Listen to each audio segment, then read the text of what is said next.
The views and opinions expressed in this podcast.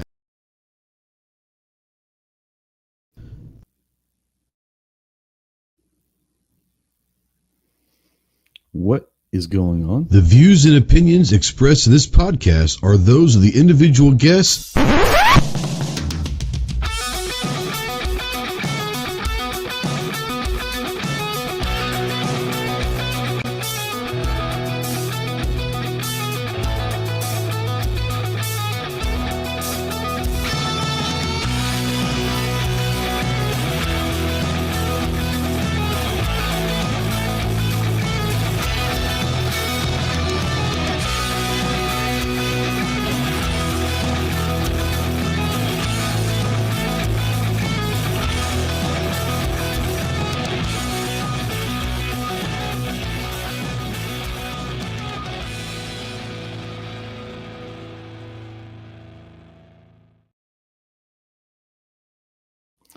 Welcome to the shit show, folks.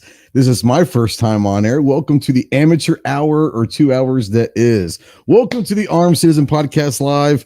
I am your tour guide of this fiasco. My name is Trey with Ghost Tactical. We are live as always on YouTube. If you're out there in the live chat, please say something. We don't know that you're out there unless you do. Someone's saying that I bought this off of wish.com. This was a knockoff of wish.com. It was called, well, I don't even want to say it. It's probably been banned on the internet, but yeah, I got it for 2 cents. 2 cents.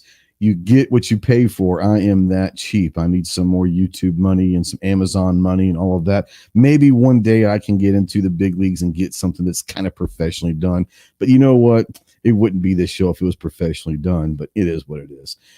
If you guys want to text into the show, go ahead and utilize our Ghost Tactical hotline presented by our good friends Rod and Shelly Gates over at Aegis Gun Care. That phone number is 530-365-364-467. I don't even know my own damn phone number. 530-364-4678. Go check out aegisguncare.com. If you're a veteran, really anybody, but especially if you're a veteran and you're in that hole, you're in the darkness and you're looking for that light, call me, text me, email me 24/7. I cannot give you medical advice. I could be a pretty decent ear, maybe talk you through some stuff. More importantly, just listen. Sometimes just having someone to listen to you is good enough. If you are looking to someone and get you towards some medical attention, remember 2 things. 1, you are not alone in this fight. You have a lot of brothers out here that are willing and able to help you in any way possible. And 2, the world is a much better place with you in it. So please utilize the Veteran Crisis Hotline, 1-800-273-8255. Once again, 1-800-273-8255. Veterans, press the number 1. We are spotlighting, as always, the United States Marine Corps. If you have any questions on what it takes to earn the title United States Marine, see the website marines.com. And let's go ahead and put this up here as well. We are proud members of the Rapid Fire Radio Network and the Self-Defense Radio Network. So go check out all your favorite pro gun, pro TUI podcasts over at rapidfireradio.us and selfdefenseradio.net. Let's take this off of my ugly mug and bring in the idiots that decided to join this horrible podcast, amateur hour. You know, we can say what we want to say. But yeah, let's say hi to these guys. Wes out there, member for 10 months. Thank you, brother. He says, hashtag not a super chat. I get it, buddy.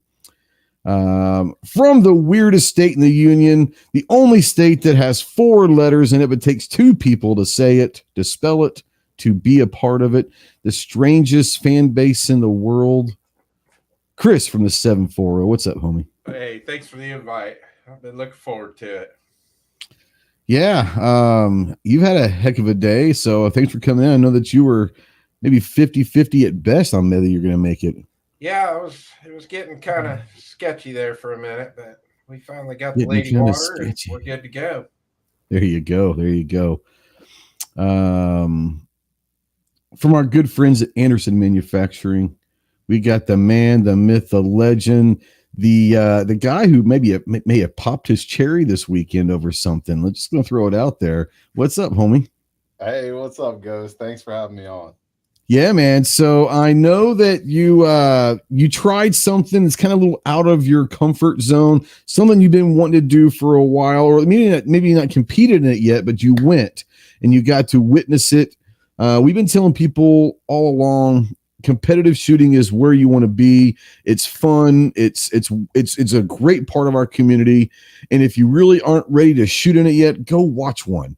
And you went to an event this weekend for multiple different reasons, but I think you came out of it pretty excited. You want to talk about it? Yeah, man. So we sponsored this year's The Guardian Run in Elk Creek, Kentucky. And we also sponsored one of the shooters there, Cherie. Let me tell you, Ghost, I got the bug, man. I'm telling you. I got the bug. They let me shoot all the stages. I did not do the running. So that's something I definitely need to train for. But, man, yeah, it's life-changing in a way that it gives me the why to get out of bed, to go to the gym, to hit the range and train more often. And the thing that I loved about these stages is they all had a purpose behind them. So like shooting behind cover, or like you get to one stage and it is directly from a Medal of Honor citation. So you're literally reenacting the events that happened during that. Man, without going too far into detail, man, life-changing. And like I said, I got the bug. I'm going to start training, and I'll be a competitor next year. You know, that's all. First of all, it's awesome to hear too. It sounds like it's an absolute blast. And you know, we have talked about Chris and I and Clover and everyone who has shot competitively has always talked about the community that is sports shooting and how inviting it is, and people are willing to help you in any way. What were your initial reaction to the people, the fellow competitors? How were they towards you, knowing that this was your first go at it, you know? So welcoming, and just pulled me in like I was one of them right off the rip. They took care of me. Like I said, they let me shoot all the stages. All I had was my everyday carry, and they were like handing me random pistols, like try this, rifles, you name it, Ghost. They probably would have gave me their shirt if I needed it. That's not just saying things. Let me ask a question. Were you wearing an Anderson shirt or cap while you were there? You already know. Yes, sir. Well, that's probably why they felt the need that they did take care of you, or maybe give you the shirt off their back, is because, you know, you represent the poverty pony, right? So yeah, right in our backyard too. So well, I think it's awesome. First of all, I think it's awesome that you went and did that. I think it's awesome that Anderson is not only getting into sponsoring events, but sponsoring some shooters. How did her gear run for her? I know that she was using.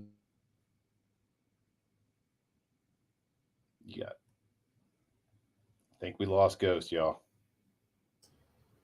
Ghost, her gear ran great. She had a custom AM-15 with an RF-85 bolt carrier and an RF-85 barrel with a little bad lever on there. And then she had the Kiger 9C Pro. We didn't have any malfunctions. Good.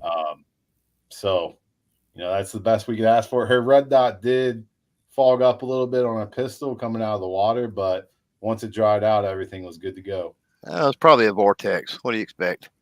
Not going to name any names on that one. They do have little tricks of the trade. They do have anti-fog spray that you can utilize on a lot of stuff. A lot of, and this is something I'm sure she knows, but there's a lot of optics these days that come with anti-fog. But there is some anti-fog spray you can spray on some stuff that could kind of help out during those situations. And that's just little tricks of the trade, you know. It was hot too, so I imagine all there you go. Yeah. Dude, it has been hot. There's like a bubble over our country right now. It's hot everywhere. It's insane.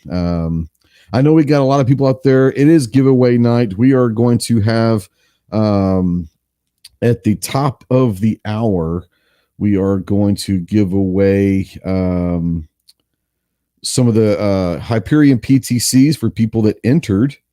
And then we're also going to give one away to someone randomly in the chat. You must be present to win. And we'll talk a little bit about that here in a little bit, and on how to be entered into tonight's random drawing. But before we do that, we have a couple of things we got to get done. Let's bring in a guy who's always riding shotgun with us. This is a guy that, even though I sent him a link to StreamYard from a year and a half ago, seemed to find his way in here still. It is from the great state of Texas, the best state, which is Texas. The tactical leprechaun himself. What's up, homie? Hey. How you doing, Ross? All this is not good for my rage, man. No, man. It's brutal. It's brutal. Yeah. No, it's all good. I was gonna put pivot. Pivot. I would say it's hot. You know that scene in Terminator where, what was it, T2 Judgment Day, where all the kids are like, she's on the fence and the bomb goes off or whatever, and it just like vaporize. Yeah, that would be an upgrade compared to the heat today, I think. So I'm praying for the robots to take over. I think at this point, maybe it'll be cooler weather. Good Lord. Maybe. I mean, it's been this hot before. We're just paying for a couple of mild summers is all it is. Well, last year, I don't know if it was last year, was the most brutal summer that I can remember in my lifetime. It was. We went literally 63 days straight without a single drop of rain in June and July, and into August a little bit. Unfortunately, most of those 63 days, the temperature was well over 100 as well. So that was the most brutal summer. This one's hot, but it wasn't as brutal. Last year for me was by far the most brutal summer that I can remember. I'm sure there had some hot ones there in Dallas growing up, but you're so used to in Dallas, the concrete jungle, that it is what it is. It was just brutal. And it's been hot. Nothing retains heat like concrete and steel, right? This is true. All right, you guys know that every Thursday, Saturday, and Monday over in our YouTube community tab, we have the pony polls. We have a little fun with them. Let's get into it. One that was put out yesterday has 1.8 thousand votes. 1.8 thousand votes. It's pretty simple, guys. Pick one: chicken fried steak or fried chicken. Chris, of the two, is it chicken fried steak or fried chicken? If you had to choose one, fried chicken. He's from Ohio. He's a Yankee, so it's okay. Kyle, I'm from Kentucky. You already know what I'm going to say. I know what you're going to say. But I think you have to say that by law, right? Exactly. Like you have to say the Colonel. Yeah, the Colonel would haunt me if I did. That's true. You have a built-in excuse. I do. The Yankee doesn't, but he just doesn't know what true good chicken fried steak is. I think you don't get good chicken fried steak in Ohio. We're gonna have to introduce you to good chicken fried steak.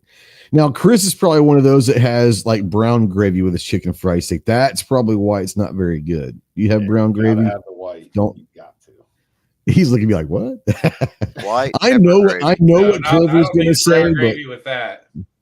I think I know what Clover's going to say, but you better pick right, bro. Well, so this one's difficult, and I'll tell you why. So my wife and I, you probably have seen us do this before. My wife and I seen you do it before. We'll order a chicken fried steak and a chicken fried chicken, cut them in half, and swapsies, so we get both, right? So this is really tough, but you know, at the end of the day, I've had some horrible chicken fried steaks, and I don't know that I've ever had horrible fried chicken. Oh, I have. So I guess I'm not gonna lie. One of the worst fried chicken I've ever had comes from the Colonel, and it might just be the restaurant that one particular one. Now, do you go Original or crispy? I'm more of an original guy at Ooh, KFC. Me too. Yeah. I think, and this is not a knock on KFC, but I think the extra crispy or whatever they call it, it's not as flavorful. It's more about it loses the flavor. It loses the flavor. And I love to me, the fried chicken, like the skin is what makes the fried chicken, is the flavor, all that. I think if you go original, that skin still has all of those great flavors, but crispy, I don't know, just something about it. And it's not just KFC. That's a lot of places. The crispier it gets, it just loses something. So it's obvious. Obviously, to make it crispy, they put more flour into it, right? And so it dilutes down the seasoning flavor. Yep. Kyle, can I put this link out in the chat for people to read if they want? Of course. Okay. I'm going to go ahead and out here in the chat. That's his OnlyFans, correct? Yes. Well, it's his only FUD account, not OnlyFans, but only FUD. Or is it only for his fans? Maybe could be. Yeah. There is a link out there if you guys want to read more about the Guardian run and all that. Go for it. Hey, Abigail, new member. Welcome to the dark side. I don't recommend that. I'm just saying thank you for your support. I don't recommend it. But thank you. Yeah. Let's see here. 1.8 thousand votes. 62% say fried chicken. 38% say chicken fried steak. Now, as far as I'm concerned, it's chicken fried steak for me. I think, put it this way, I do kind of agree with what you're saying a little bit, Clover, is consistency wise across the board. Consistently, you'll probably get better fried chicken than you will consistently get a chicken fried steak. Right. But I would say this, if you find like the best fried chicken and the best chicken fried steak. Chicken fried steak. Yeah, but it's got to be good. It's got to be good, right? Yeah, I'll agree with that one. Going best versus best, yeah. But arbitrary across the board. The way I view that is I've got to do without one for the rest of my life. And it's like, well, I've had way more bad chicken fried steaks, so let's go fried chicken. Yeah. That's where I made that decision. Real quick, I know what Kyle's going to say. He's obligated being a Kentuckian. Let's just go fried chicken. Let's go chain. Like nothing like, I mean, the best chicken in the world, let's be honest, is at some random gas station in Mississippi. Let's just be honest. That's where the best barbecue and grandma. I mean, that's where the best fried chicken is. But chain stuff. Chris, what's your favorite? Like, what's your go-to fried chicken place? We have one here in our town called Lee's Famous Recipe, which is a chain, but not as well known as say KFC, but they're really good. Okay. Kyle seems to know who that is. Really? I've never heard of this place. Yeah, I got Lee's right down the street, and it is thebomb.com. Really? I've never even heard of the place. Clove, what's yours? So I'm gonna take the Lord's chicken out of the mix because that's bowing out. So I don't think that fits what we're talking about here. Okay. So I will politely excuse that one from the competition because the Lord's chicken would win. I don't get it very often anymore because it's closed down. All around here, you just don't find any. But out of the chains, probably Church's. Church's isn't bad. Jesus. Never mind. For me, it's Popeyes. Love me some Popeyes. I tried to introduce Clover to Popeyes a few years ago at SHOT, and it went horribly wrong. Oh, well, I tolerated it much better than my wife. By far the worst Popeyes I've ever been to. Stay away from Popeyes in Vegas. It was horrible. Other than that, I go Popeyes. It was so bad. It was so bad. The car in front of us got it from the window and then immediately gave it to a homeless guy. That's how like bad it is. That actually happened. It actually happened. Yeah. Like we watched it, and it was bad. It was very, very bad. Have you ever heard of a place called Zaxby's? Are y'all familiar with restaurants called Zaxby's? I have. They've got pretty decent chicken. Yeah, they've got a pretty decent chicken there too. Yeah, is it actual chicken? Or is it? Yeah, no. Unfortunately, it's not like a fast food. It's like you got to go and sit down. It's kind of like a Dixie Cafe or something like that. What I'm saying, it's bone in. It's like legit chicken. It's not like. Oh, well, yeah. You can get whatever. But yeah, you get breasts, legs, wings. You can get the tenders, boneless tenders, and all that. Obviously, but yeah, that's fine. That's chicken. fine if they offer that on top of the regular chicken. But we're talking about fried chicken here. We gotta stick to the OG, which is the bone-in pieces. All right, so fried chicken. What's your favorite cut? Is it a breast, thigh, wing? Oh, I'm a breast dude all day, every day. Yeah, I bet you are. A good breast dude, right? Like if it's horrible and they're prone to being dry or something, right? Then, no one likes a dry breast. This is true. Then I don't know. I mean, like a thigh or a them babies. Babies don't like the dry breasts. Now, do you call it a leg or a drumstick? I call it a chicken leg. Leg. Okay. I'm more partial to legs myself because I like dark meat. That's gonna get a reaction out there, I'm sure. But I enjoy. I mean, I like breast as well, but I'm more of a leg guy. For me, it's like I said, you can in more ways than one. They can really screw up, cooking the chicken breast. They really can. But the thing with the breast is you typically get more meat on the breast too. Oh yeah, you do. Yeah. So yeah. I mean, if you're trying to maximize it's a value play. the chicken versus money spent, then breast is actually the way to go. But if you're talking about flavor, I think for me, a good chicken leg has the most flavor as well. That's just me though. I don't know. Chris, Kyle, what are your kind of cuts of choice? Breast me. Definitely breast. Breast you? Okay. Yeah. Yeah. All right. Our next one, 2.2 thousand votes. Thought this would be a little bit closer. Who was better? We're talking in their prime, Evander Holyfield or Mike Tyson? I wanted to put Tyson versus Ali, and I might have to do that eventually. That could be an interesting one. But different eras, right? Different styles of fighting. I put Tyson and Holyfield because they fought each other. And there was the infamous ear tug and all that. But they fought each other, and they were both dominant within the same decade or so. Kyle, I don't know if you're a boxing guy or not, but you don't even be old enough to remember Tyson and Holyfield. But which one would you go with? Mike Tyson. I play a lot of Fight Night. Oh, well, there you go. There you go. That's fair. When we were growing up, it was Mike Tyson's Knockout was the game to play.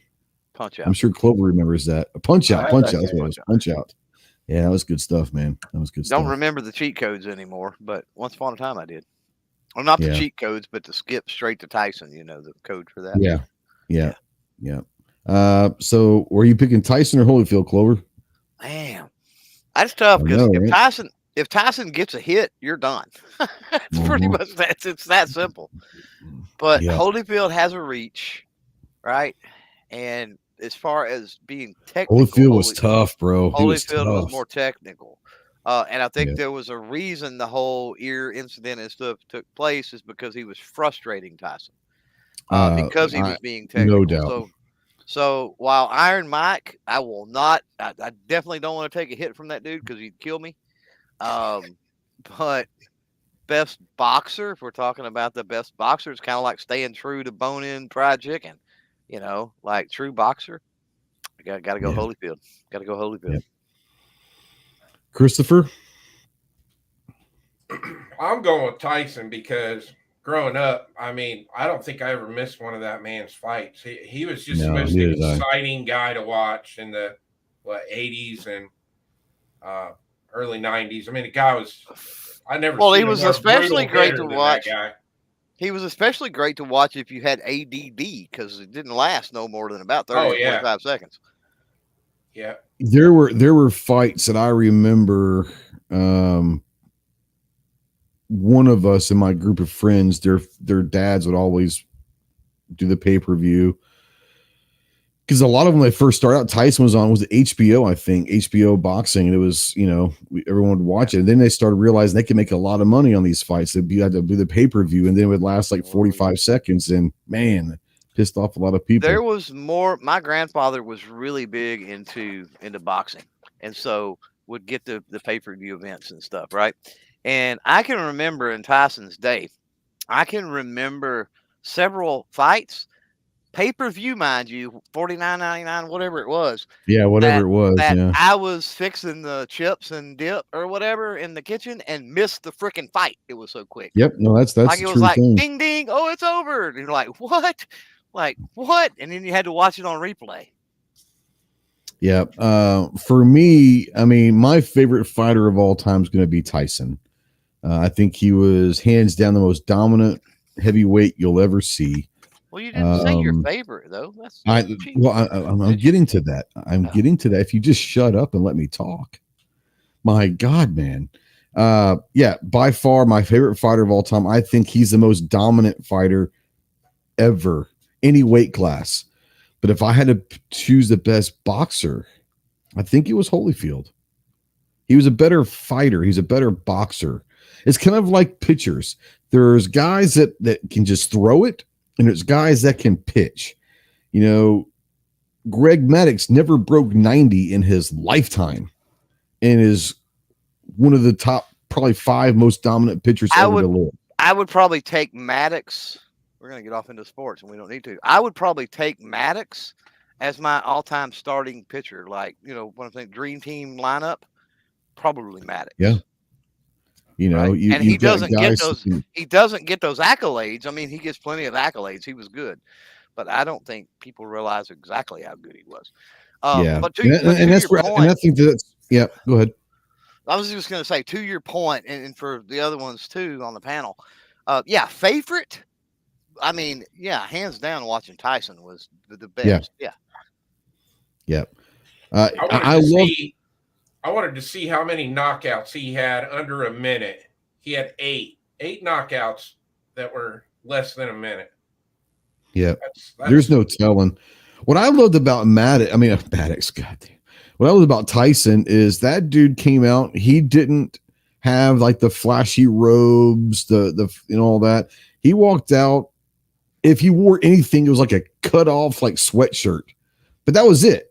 He wore all black. There was nothing flashy. He was like, I'm here. I'm doing my job. I'm going to kill you. And I'm going to walk out and go pet and feed my tigers. He was all about business.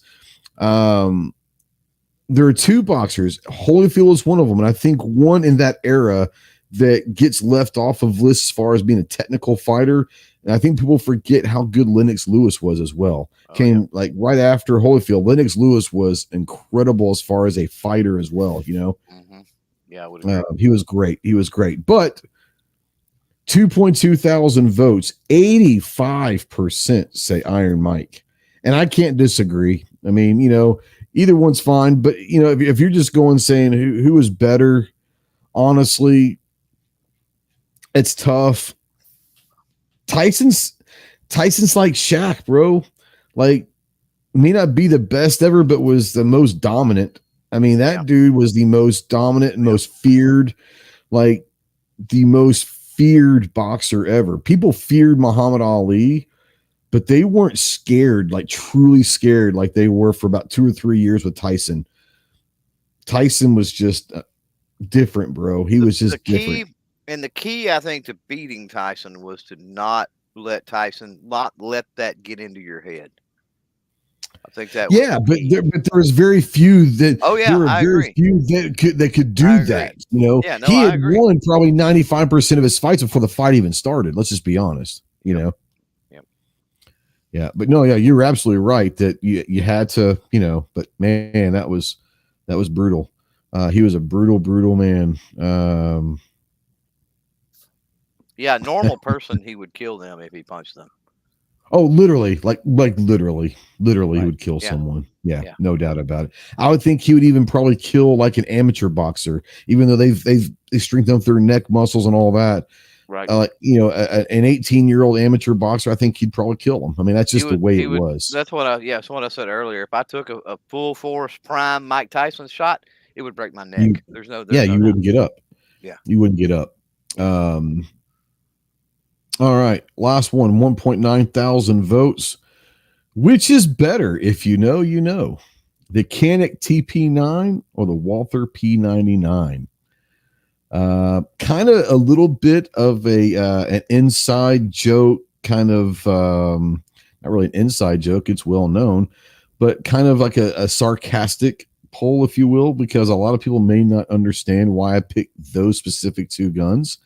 We're going to start with Clover on this one. P99 or the TP9? Oh, Walther all day. Chris? Yeah, I got to go Walther because, yeah, I'll let you say that part of it. Yeah.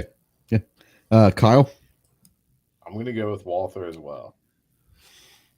I am a huge fan of Canik. I think people know that. I'm also a huge fan of Walther. The reason why I put those specific two guns is everyone is so big on the Canik bandwagon, which is awesome. They deserve to be on a bandwagon. They're great guns. In case y'all didn't know this, there's a lot of people out there that may not understand the Canik TP9. I'm not saying it's identical. They probably have been able to improve some stuff. It's a P99 clone. Just letting you guys know that. A lot of people don't know that. The Canik TP9 is a Walther P99 clone.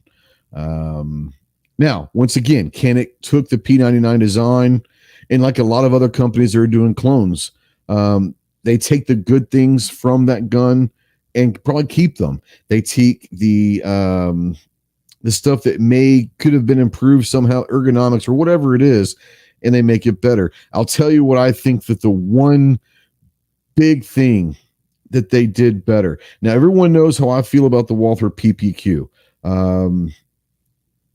It's amazing. One of my favorite handguns ever. Maybe a top 5, yeah. Top 5 ever, right? As far as my favorite. I'm not saying it's the best out there. Top 5 favorite. It's probably top 3 favorite of mine, let's be honest. And that trigger is unreal. Now, the P99 trigger from Walther was good. It's not a PPQ trigger. But what Canik did with the TP9 series with their trigger is phenomenal. Because I've said for years, the top 2, as far as I'm concerned, striker fired, pistol stock triggers that I own and that I've shot are the Walther PPQ and the Canik TP9. So I think that Canik did kind of upgrade the trigger on the P99. But a lot of people don't realize where the Canik TP9 was not an original design. Canik just didn't come up with this gun and say, welcome to the world. It's a P99. So what I would suggest you guys do is, if you've got a Canik TP9, go find yourself a Walther P99 and you're welcome. You can have both of them. It was a great, insert corporate wants you to tell the difference meme here. Okay. Canik for affordability. I would have said, if you would have asked me that 3 years ago, 100% the Canik affordability. Not so much anymore. Canik has, as they've kind of climbed the ladder, Canik is not necessarily on the cheap end where they were when they first got out. They wanted people buying their stuff. And, I would say the original, the several first couple years of Canik's that came out, they were the best value in the world. And now that they've become who they are, prices have slowly etched up. They might be a little bit cheaper than some of the others out there, but they're not what they were as far as value was 3 years ago. And then that's fine because they've earned that right to kind of creep up their prices a little bit. But Yeah, Canik's phenomenal, but that Canik TP9 is it's a Walther P99. So that's why I put those two specific guns out there. Okay. I wasn't paying attention, but let's go back here and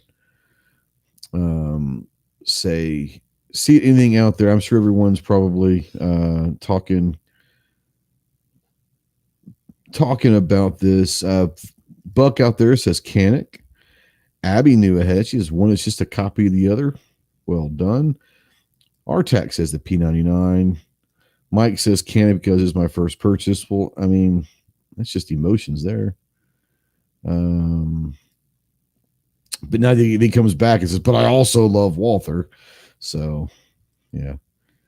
Scott out there says Canik is my EDC. Gort says Canik borrowed heavily from Walther. Let's see here. Our 1911 striker fired, or what exactly is striker fired? So that's why I said striker fires, because I think that people will probably agree that a 1911 trigger is as good as anything. Yeah, and those are what's that? Single action in general. Single action hammer fired in general is but yeah, I was going to say that the 1911s Jacob are hammer fired. They've got a little hammer. They go double action. A hammer strikes on a. What is he asking? The difference between striker? He's asking, are 1911 striker fired, or what exactly is striker fired? Yeah, they're not like a bolt action. Well, yeah, hammer fired, I guess, would be like similar to a bolt action, but yeah, 1911 has a hammer. Hammer fired is a hammer that strikes the firing pin, which strikes the round. A striker fire has a striker that hits the firing pin that hits the round. So that's why there's a difference, striker and hammer. Yep, there you go. Scott says I'm looking to change to 2011s. Maybe wait for the I think that wait for the 2311 anytime now. Thank you, federal government. Yeah, Department of State. We love you. Yeah, love you guys. But no, it's one of those where I think that the 2011s, that's going to be the new fun thing that everyone's wanting, a double stack 1911. Why? Because why not? 9 is good, but 18's better, right? It's the newest thing, even though Para was doing it 20 years ago or longer. Well, I mean, once again, we've talked a little about Para. We talked about other companies that brought products out that were well ahead of their time. That were not well received because they were kind of outside the box. They weren't the norm, and they almost didn't even. Not only did they not like fill a need, it was weird to even create that need right at the time. Because if you remember, Para was Para to come up with a 9mm. Yeah, it was a TAC 5. Yeah, right. So imagine 20 years ago, a 9mm 1911 in general was kind of taboo, right? They also had 45s. Para did. Yeah, but I understand that. But they're the ones that came out with a 9mm kind of. And 1911s and 9mm 20 years ago were very like it was not accepted almost. It was like I said, it was almost Canadian. taboo. They were Canadian too. I get it, but I'm just saying that the community was not ready for. Yeah. A 1911 and 9mm, right? Yeah, I was more digging on the newbies that think some of the stuff that is new that's not really new. Was kind of digging. Oh, on that. It's cute. It's like, how cute, like for you to think that that's a new thing, like it's not. Yeah. The a lot of them out there, like when we talked about companies like Keltec and all that, a lot of these companies that had great ideas 15, 20 years ago, and then they got shit on. And then now they're like, oh man, look at these designs. Well, that's a Keltec that's a Para from 20 years ago, whatever it is. That's so-and-so from 10, 15 years ago. They had that. And it was shit on originally, sometimes for good reason. Right. That's the thing with good, but that's the thing with Para. Like, were pretty good. Para had a pretty amazing following back in the day.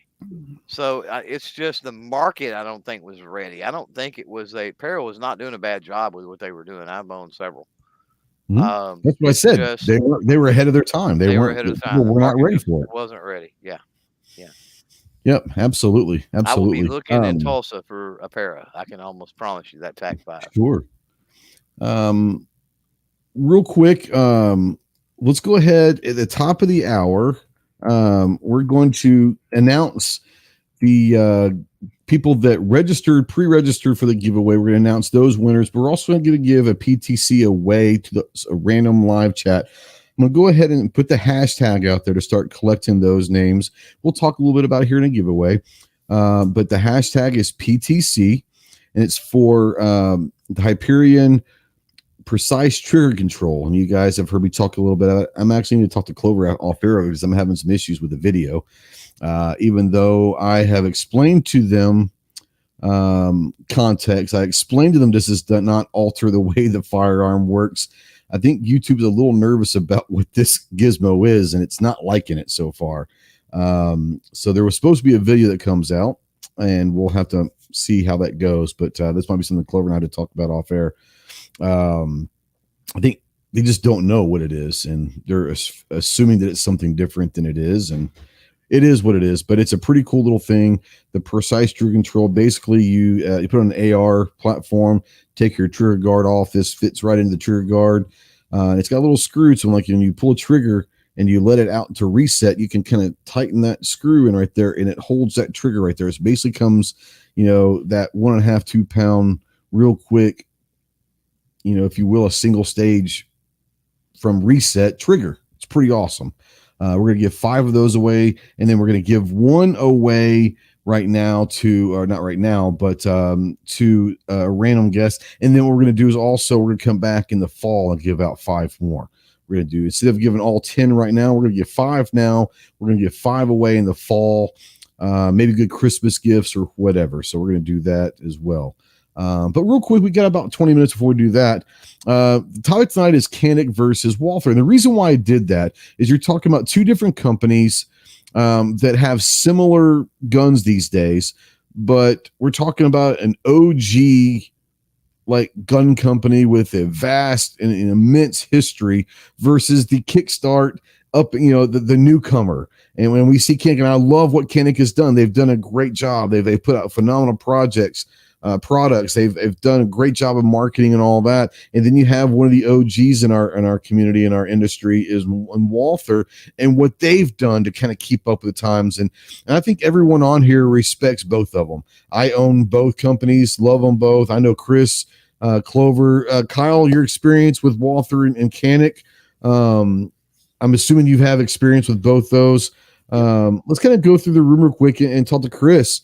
We'll start off with Chris real quick and say Walther versus Canik. What are some of the things that you appreciate about both, and what are some of the things that you wish maybe they'd both do better?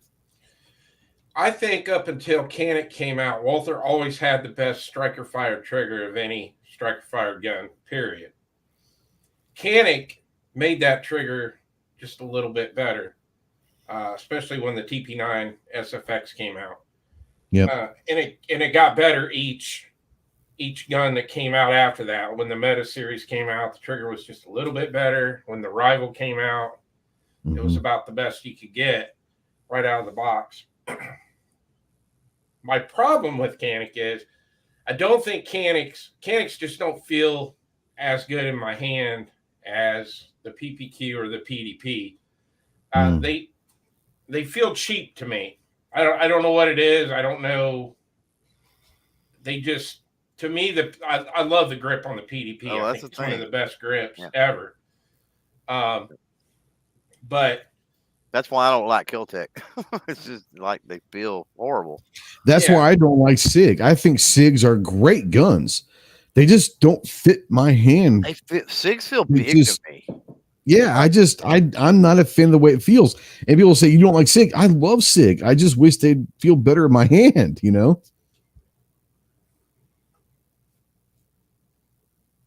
Oh, go ahead, Chris. I'm sorry. We just jumped in. I was like interrupting people. But I mean, as far as I love both of them, but they I've talked about it before on the show. I mean, they are so much alike. They're an identical clone pretty much of each other. I mean, I can take my slide off my TP9 SFX and run it on my PDP or my PPQ. And I can run both my Walther slides on the Canik frame. So, and they run reliably. But accuracy-wise, one's not any better than the other. Canik has just refined that trigger a little bit better than what Walther has. Now with the new PDP Pro, they're pretty much neck to neck again. But you're paying a lot more money for that PDP Pro though than what you're paying for the Canik with just as good a trigger. Yeah. Now Snob says if I wasn't such a midget, the SIG would feel way better for you. That's probably true, but technically, the doctor says I am not a midget. I'm short as hell, but technically, I am not a small person. So, there. Just saying. The doctor says that. So, no. Kyle, your experiences with Walther and Canik, what are some of the things that you like about both of them? I'm kind of coming from where Chris is coming from. They're both great, and they're both very similar. I probably have more experience with Canik than I do Walther. Yeah. But I choose Walther just pretty much to pay homage. Someone that's been in the game for a long time and always had a quality product. But my brother-in-law, he has a TP9, and that thing's a tack driver. I'll tell you that. Like it's solid. It's accurate. And like I said, you really can't tell the difference, to be honest with you. Maybe the grip, and then like Chris said, the trigger. Canik's got a pretty nice trigger going, but they do. Yeah. No, Canik. When Canik came into the game, that to me was the selling point. Was a trigger. That trigger was it was so good, and it still is. It's phenomenal. Walther, to me, for most of the people that hear Walther, they think PP the PPK. They think James Bond. They think that little 32 or 380, whatever they want to buy that. That's what people think, and that's really what they were for so long. That was their driving force. Even before that, with Milsurps, you had the P38s, man. I'm just saying that most people today, when they think Walther, it was not anything like new. They think James Bond, and I think when the PPQ came out, I think that was kind of like a rebirth for Walther, and they said, "Oh man, and to me, I think the ergonomics of the Walther is better than Canik. I think the feel of the gun is better than Canik." But where I come down on Canik is it's rugged, right? To me, like I don't care about dropping the Canik and maybe because it was cheaper than the Walther or whatever, but I don't mind that. And it's one of those things where it can get dirty. It'll shoot anything. If I had to pick one to carry, it would probably be the Walther. If I had to pick one to go train with or take to battle or whatever, it'd be the Canik for sure. And I don't know why. Just the Canik to me reminds me of a Glock as far as that thing. You can put it through hell. You can put it through anything, and it's going to fire no matter what. The Walther is a great gun, and I'm sure it would perform. But for me now, I also have the subcompact as well. That might have something to do with it. But I love carrying that gun. I don't think you can get away with anything. I think they're both great, phenomenal guns. But I love the Walther and the Canik for different reasons. Bring Clover in. I know you don't own a Canik, but I know you shot a bunch of them. I want to address Abigail real quick, if I can. Yep, sure. She said she was definitely considering getting her dad a PPK. If it's for fun, nostalgia reasons, go for it. If it's for carry, be really careful. PPKs are not known to have great triggers, and historically, and they're also a little bit of a pain in the rear end for racking. So if there's any kind of dexterity issues, I don't know how old your dad is or anything like that, but when I hear dad, I relate it to like my dad and stuff, right? So, just keep that in mind. Might not be the best carry option for an older person. The before you get into your spiel and you bring the PPK, a lot of people talk about the Bursa Thunder, which is a phenomenal little micro 380 that ruled the world there for a while. Then you have like the LCP and all of these little micro 380s. I'd call the Thunder a compact, not a micro, but yeah. Well, what I'm saying is it was not a full size 380. Yeah, it was not a full size 380, right? Yeah. The PPK is probably the OG. It was the one that ruled, that almost created that market. Yeah. For a long time. It was not only 3, it was 32. Sorry, but the PPK was a great one. But like all those compact, those micros, whatever, the small 380s. You're talking about a really heavy trigger pull. You're talking about a really tough slide to manipulate, like Clover was saying. All of these things are they are attributes to all of those kinds of guns. And I think that, what you're saying, Clover, I think is a very valid thing. It's a great gun. She's saying out there he's 70 and he can handle the Glock 19 and the Ruger GP100 just fine. I'm not talking about handling recoil. That's not what I'm talking about. I'm talking about dexterity, manipulating the slide. That is not a big blocky Glock slide, and a revolver, of course, is a whole different ball of wax. But just be mindful of that. I would say find somebody that has one, or at least has like some Makarovs or something similar to that, and let him try a few first. If he's going to carry. If he's not going to carry, then if it's a range toy, go for it. Well, and she says that Dad's a Bond fan. Well, there you go. Yeah, for that purpose. Yeah. Then try to find a 32. If you can. I'm just caveating that. Rich White also says same things. In that case, Rich White says 32. Yeah, if you're trying to get him like Bond, find a 32. And they do make the PPK now, and they have for a while in 22 as well. So if you're just looking for nostalgia and a range for the design, sure, it's cheap range fun if you go 22, and threaded barrels, and you can run a suppressor, and you can do all kinds of cool things with those. And he can have a hell of a lot of fun shooting it if he wants to at 22. Yeah. Yep. So if you're looking for, like you said, shootability, just having fun shooting it, there's all sorts of differences. If you're looking to be like the Bond gun, try to find the 32. They're out there, but those might actually cost a little bit more. I don't know, how much more. I don't think they've made the modern ones in 32. I don't. No. The moderns were the 380. That's what I'm saying. They're still out there, but they're probably going to be a little more expensive. Yeah. But if you want to find one, I bet you could probably come to Wanamaker in November. You could probably find a 32 at Wanamaker. Just saying. Yeah, I'm sure you could. Probably tables with them, to be quite honest. Probably so. Yeah. So Canik and Walther. Canik and Walther. Yeah. Like I said, I know you're a Walther fan, but you've got a lot of experience shooting Canik as well. Yeah, I do. I've got a lot of trigger time on Canik, even though I don't own one. It's kind of like the Glock 19, right?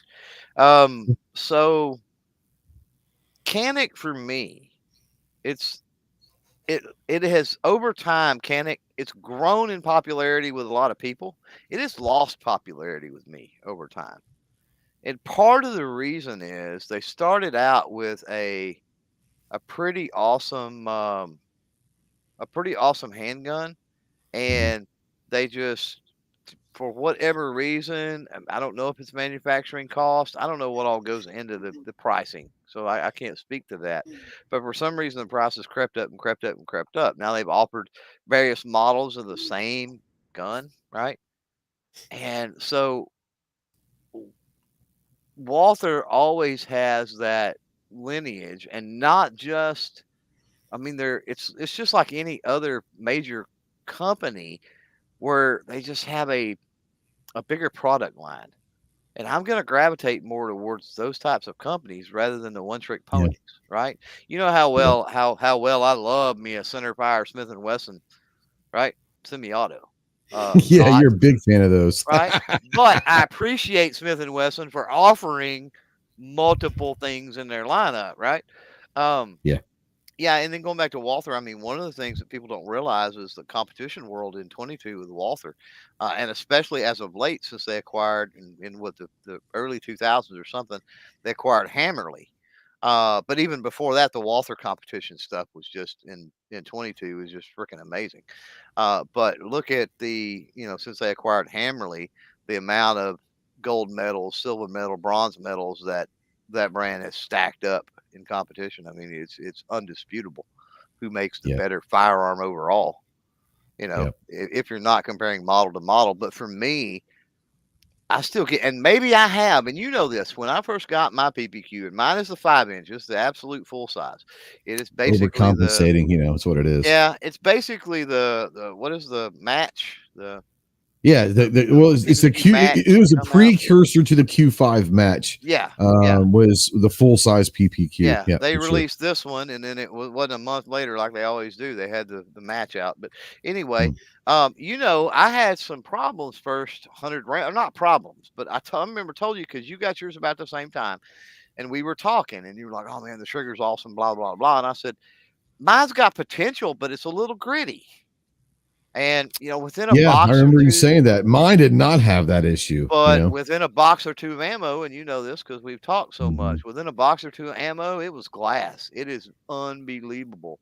And I've never shot a Canik that has a trigger like my PPQ. Now, maybe I got a special PPQ, maybe because it had a burr on it that wore in over 100 rounds. Something's different about it. I couldn't tell you. But I have Yeah. never shot a Canik that is as good a trigger as my PPQ. It's hard. I honestly don't think that I could pick if I had to sit there and pick one, the PPQ trigger or the Canik TP9 trigger. I mean, I'd have to really think about. I've got thousands and thousands of rounds on both those guns, and I love both of them. I love them for different reasons. I think the Walther's reset is much shorter, and not much. The Canik's reset's pretty damn short. Walther, maybe it's just a crisper, more audible reset. I don't know what that is, but I love the reset better on the Walther. I love the break right at the wall of the Canik a little bit better than the Walther. So I like both of them for different reasons. I agree with Chris. It just feels yeah. better. It Now the fits Walther better, feels and it better. feels The better. Walther gun feels better in my hand, 100%. Absolutely. Yeah. No doubt about that. The ergonomics of the Walther historically is better for me than the Canik. And I do agree with what you're saying, Clover, is I think where Canik has done a great job in the marketing of what they are, I think that it could backfire on them pretty heavily if they don't come out with something new quickly. And I'm not talking about a new TP9 or whatever. I'm talking they need to come out with a model, new design, platform. another model, and more calibers. I mean, they need to come out. You know what? I'm surprised maybe they haven't come out with a 2011. I think that might be an interesting thing that Canik come out with a 2011 or something like that. They need to come out with something that gets them like completely off the TP9 family. Great gun, but I think you kind of, 5 years of one model, yes, they're different. Let's call them luxury packs. There's different options on them, but it's the same TP9 the last 5 years. It's time. You've created this monster. You've positioned yourself into the talk of the big boys. You've earned that. Now let's see what's next. That's where I'm at with Canik. Go ahead, Chris. I'll tell you where they're both missing the boat is PDP needs to have a 10 millimeter and Canik needs to come out with a TP10. I don't know why they haven't. They're missing out on so much money. Off the X says they need to get into the AR game. No. I think that the AR game is way oversaturated. Kyle says no. I wonder why. What if though there was some secret contract with Anderson to build the Canik ARs? Just say it. Wouldn't be the first time. Oh, snap. I do have a question for the panel here because you guys are more experienced in like the competitive shooting world. I started seeing Caniks really surface about a year and a half, 2 years ago. 2 years ago. Yep. About right. Yeah. And everyone that I've seen seemed to be set up for some type of like competitive shooting. Like it would have the fiber optic sights on it. And Yeah, the just looked signature real. series, wasn't it? The signature series that kind of kicked that off. The signature, and then it went into the Matei pretty quickly. Yeah, that was before the Matei and the Rival. It was before the signature. Matei, but the Matei is the one that was basically designed specifically. I think the signature was their kind of, let's see how this works. And then they got pretty good and say, okay, now this is going to be our competition, our rail gun, you know? So that's what they went with. Yep. I honestly, I think a lot of it. I'll let you, Chris, jump in here. We do have Malia and Thomas with Hyperion getting in the green room. They're eating our cookies and drinking our beer back there in the green room. We're going to bring them on here in a second for our giveaway. So if you're out there, I'll put the hashtag out there real quick, and it is hashtag PTC if you want to enter to win the random viewer one. But yeah, I think for me, Chris, I want to bring you in here in a second as well. I think where Canik has done a really good job is the marketing. Once again, they've marketed their guns tremendously well. I think what has happened is, and I can't speak for USPSA, I can speak for IDPA. There for a few years, the Glock 34 was big in IDPA. And I think that Matei, the signature, kind of maybe overtook some of that Glock 34 for obvious reasons. USPSA, Chris, when Canik kind of started coming on, what gun were they kind of replacing into the lineup at USPSA matches? I think what changed everything for Canik was when they got Nils to come shoot for him. I mean, that guy was the best. He's the best USPSA shooter ever. That's true. Yeah. Which that comes into marketing. That comes into the marketing side, right? So when they signed him and he started running that SFX, that was a big tipping point for him too. Absolutely. All right, guys, we're at the top of the hour. We promised we're going to bring in some good friends and guests to the show. I want to bring in Malia and I want to bring in Thomas. Malia and Thomas are with Hyperion. We've been running for the last couple of weeks. Yeah, let's move Thomas up here as well. We'll get them here. The PTC, I'm going to go ahead and share my screen, and I'm going to bring Malia. First of all, hello, Malia. How are you doing? Hi, I'm doing great. Thanks for having us. Absolutely. Thomas, how are you doing, my man? Hey, guys. Doing good. Feeling good. fine this Tuesday. Yeah, we're going to let you guys, I'm going to share the screen to the website and kind of show the visuals of the PTC and all that. But I want Malia, you and Thomas, I'm going to give you a few minutes while people are out there. Once again, to enter for the random giveaway, hashtag PTC, go ahead and put it out there. And we're going to draw one of those here in a minute. But I'm going to put the screen share of the website real quick of the PTC and let you guys kind of talk a little bit about what it is, what it's, you guys are the marketing side of this and be able to tell people what all of the down low on the PTC is. So I'm going to let you guys talk real quick, and I will put the screen share up of the website real quick. Yes, sir. There we go. How about that?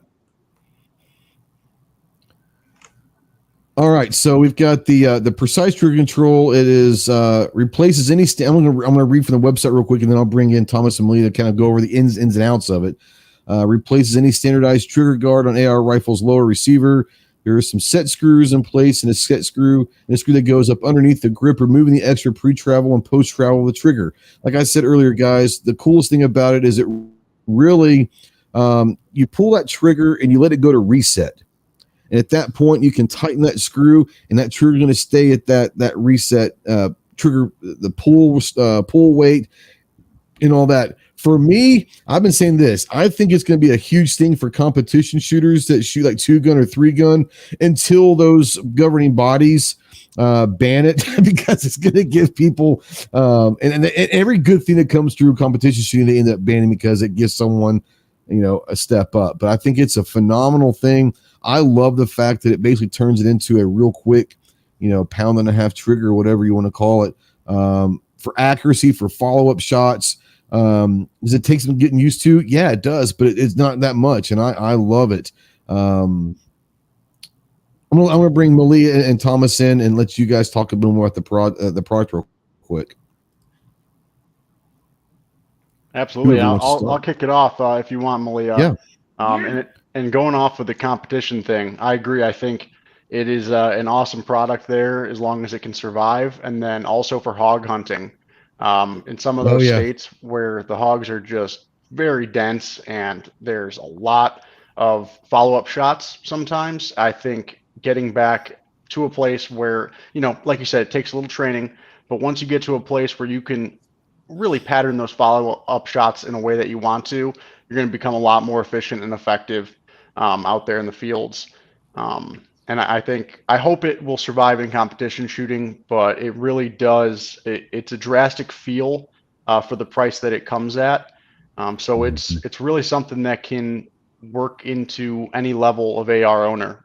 Someone that owns a couple $1,000 unit, all the way to the first time shooters that are just getting their first guns, and everything down to safety aspects for teaching the youth, which I think is a huge priority that us in this industry should take upon ourselves.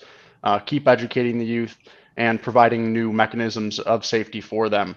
As you know, a lot of people maybe won't use it for the safety purposes, but in transport and storage, the set screw that goes behind the trigger can be pushed up against the trigger Absolutely. to create another safety, which will have to be reset, but it's still it's an option that's there. What No, I I like, think that's a great thing, especially like you said, for safety reasons, traveling. If you're traveling to your next competition or whatever, you throw it in the bag or the case or whatever. It's just one of those things. People are going to want to see your guns when you pull up to a competition. Everyone wants to see what everyone's shooting. It's nice to know there's this extra. It's that third, fourth canopy layer of safety, which is a great thing. Sorry, Malia, go ahead. oh, I was just going to echo what Thomas was saying, because the PTC is a true crossover product capable of garnering the support for hunters, shooters, anti-hunters, and anti-shooters alike by transforming even the most basic AR into an unparalleled firearm experience. It has the power to reshape public perception and dispel misconceptions surrounding our industry. The PTC embodies that spirit of reason and compromise, empowering individuals within a newfound appreciation for the value of responsible gun ownership. Yeah. We're really excited about this product. Yeah, I got a chance to meet with Casey and all the guys that shot this year. And Hyperion is a partner of ours with the Jarhead podcast. So I want to say, I obviously love their stuff. I love the veteran ammo. They've got so many different great companies under the Hyperion umbrella right now. And this is one of the products that I saw for the first time it shot this year. And I remember talking about coming home. I remember we did a thing, Clover, on, I don't know, several different podcasts. We got back from and talking about our favorite products.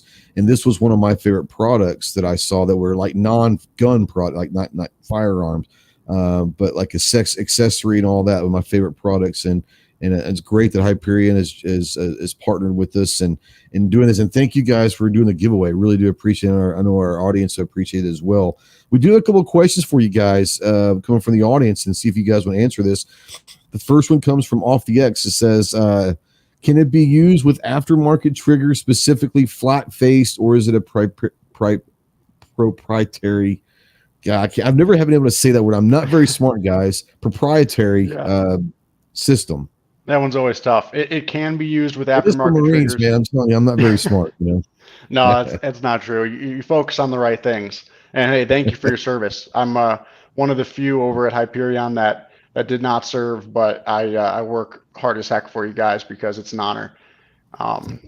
And to answer the question, absolutely, it can be used with any of the aftermarket trigger styles, whether it's flat faced or more of the mil spec type shape. And if you're looking at the screen on the far right, the blueprint of how it works, that screw that sits behind the trigger, that can be pressed as far forward as possible. For a flat face trigger, it will end up stopping it like it does for a mil spec, even though it's angled. And then the screw on the bottom below it, there's a little ball that's not in that picture, a little rubber ball that goes between it so it's not tearing up the threads. But that will lock the set screw in place. So it will work with all aftermarket triggers. I think in terms of being proprietary, I think technically it is for its style because it's patented. And I know there's been things out there in the past that, in a way, try and work on the post travel, and sometimes even the pre travel. But for this design, it's patented, so technically proprietary, but it'll work with anything. Yep, absolutely. And Jacob out there wants to know, does it fit into any and all ARs, or are there some that might have issues with the installation you are aware of as of right now? Before Thomas Malie answers, I can tell you that I've tried it just on about every AR just to make sure it does work. I've got it on a specific rifle right now, but I tried it on like 5 or 6 different ones just to see, and I didn't have a problem with it. And if I can install it pretty quickly, anyone can install it pretty quickly. But yeah, if you have an AR that has a removable trigger guard, the ones that I've tried it with, no problem. But I'll let Thomas and Malia come in and talk a little bit about that as well. Yeah, so it comes down to if you have a unit with a removable trigger guard from the lower receiver. Yep. If it's a one-piece lower and it doesn't have the option with the rods to take them out and the one screw, then unfortunately you're stuck with the trigger guard that's on that gun. A lot of times those will be the upper end Wilsons and stuff like that. But anything that has removable trigger guard, the PTC is universal. It'll fit in there. Let's bring in Kyle real quick. You guys don't know, Kyle's a good friend of ours, a fellow Marine, but he's also with Anderson. Your lowers, removable trigger guard on most of them, don't they? Yeah, we have open and closed lowers. Mm-hmm. So yeah, you have the option to get an open trigger. So guard. If you're out there, just throwing it out there, if you're out there and you have a fixed lower that does not have a removable trigger guard, go to AndersonManufacturing.com and pick yourself up a lower, and it will be just fine. A little cross marketing there, guys. Cross marketing there. So, oh yeah, hey, I'd love it. I'd like to see a closed lower with this built into it. That would be cool. Oh, that'd be kind of cool as well. Yeah, I didn't even think about that. Y'all might have to talk a little bit off air. Just saying. Maybe. Let's do it, Kyle. Yeah. So like I said, I haven't any problems with mine. I've got 5 or 6 that have removable trigger guards. And once again, not only is it, once you get used to it, if you've never taken off a trigger guard off an AR, it's not the easiest process, but once you get the hang of it, there's a little button that one of them comes, it swings off, but then you got to get a little, I think it's a 1/8 maybe punch. Most of them are kind of standard at 1/8 if I'm not mistaken. You got to get the punch out a little bit, but once you get the hang of it, it's really easy. Installing this is easy. It comes with directions. There's videos that will help you and all of that. Everything comes in the box and helps you out, and it's simple, guys. Once again, I eat crayons for lunch. If I can do it, literally anybody can. So let's see here. There's a lot of people out there. Once again, we're going to give you a few more seconds. Hashtag PTC in the live chat. Malia, I know that we're going to give away from 5 of them tonight from people that actually entered over the last couple of weeks through the email. And I know we're talking about giving some out maybe this fall as well. But we're going to give 5 away right now for people that did enter. So do you want to drum roll it? Do you want to announce those winners real quick? Let's do it. Let's do it. Let's do it. So thank you all for participating. We had hundreds of people signing up for this contest. So we're really excited to launch it. The first one that we pulled, ready? Jessie Rowe, Gunpowder Beauty. Oh, Gunpowder Beauty. She is out there. Darling, now here's the problem with this. Jesse, before we send this to you, I'm going to need to see proof of life from Tardot. Her husband has been missing in action for a while, and I want to see proof of life before we send this to you. So if you can send me proof of life of Tardot, you just won yourself a PTC. Awesome. She said, what? Yeah, she doesn't win much, so you just won one. So there you go. Whoop, whoop. Okay, the second And one that we Malia, for the people that did send emails to you and register, you're going to contact these winners via email. Is that correct? Yes, I'm so sorry. Yes, so And get addresses and all that stuff. Yeah. Yes, we will get the addresses. We will button up and package this and send it out to you. It likely, since it's 9 o'clock Eastern Standard Time here in Right, not Florida. tonight. Not tonight, but we'll get this out right away in the morning. And we're really excited to have you on board. So you'll get an email from me tonight letting you know that you are the winner. For those of you that are not able to watch, that'll watch this later, I'll get that information out to you, and then it'll get in the mail tomorrow. Awesome. So gunpowder, Jesse, man, I don't know how I feel about that.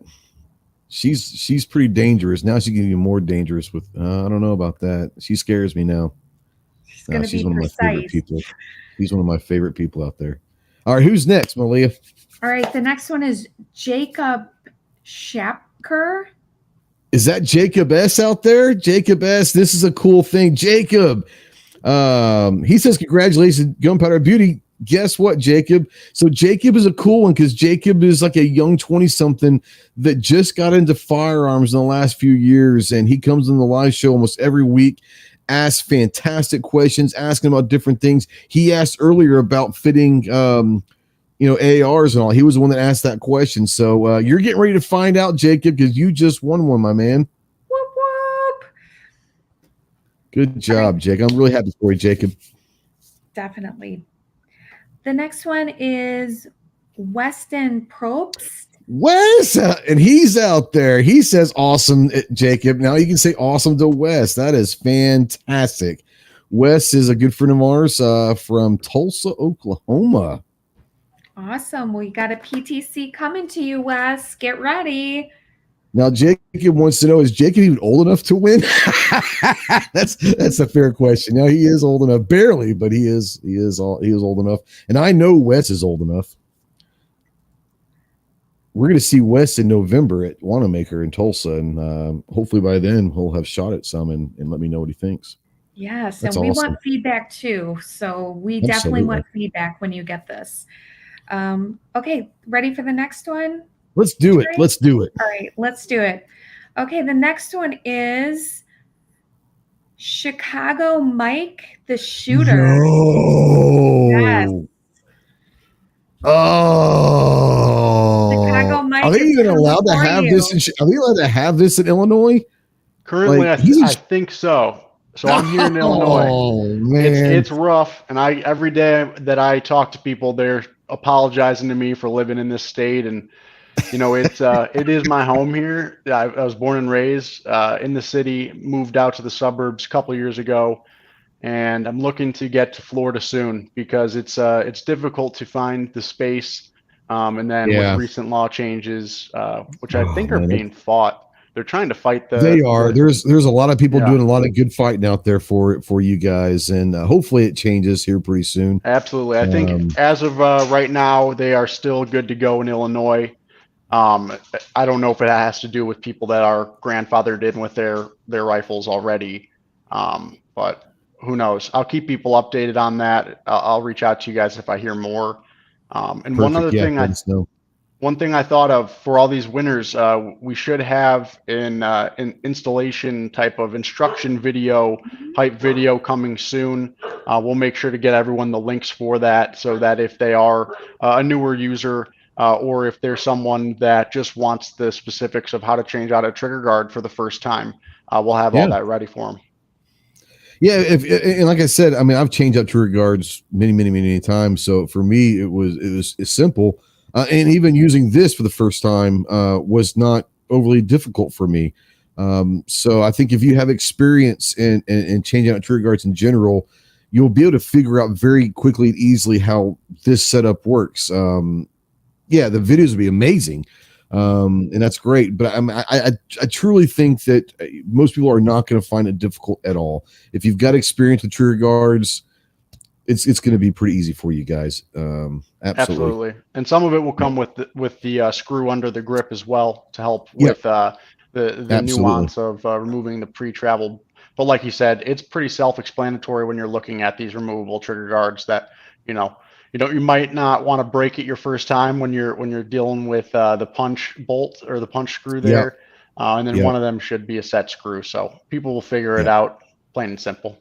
Absolutely. All right, Malia. We got one more, don't we? Is that 4? I think we got one more. Yeah. We've got one more. So let's pull it up. The next winner is Giancarlo Castano. I don't know who that is. Giancarlo Castano. That very easily could be from a podcast listener, because that's definitely not a name on YouTube that I remember, but they might not have put their, that might be their real name instead of a YouTube name, or it could be from a podcast. I'm not sure who that is. Hopefully, is it John Carlo?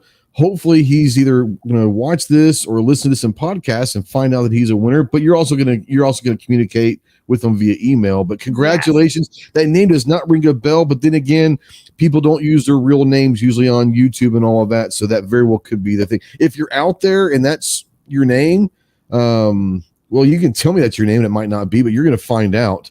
G Webb says that's probably a mispronouncing of his name. Yeah, exactly. But you will be contacted via email by Malia. So if that is you out there, congratulations. So what I'm going to do is go to our giveaway tool. Oh, this is exciting. And let me go to share screen, go to the giveaway tool. And we have 26 people that have entered. Now, obviously, if you're one of the 5 that was just announced as the winner, you're not going to win 2 of them, guys. Let's just be honest. And you've also had to be present at this point to win this one.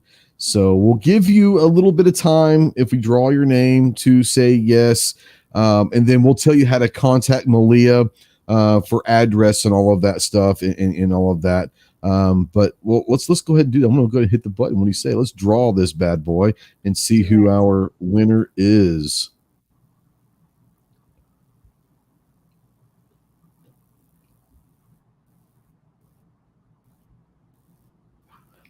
Well, Mike,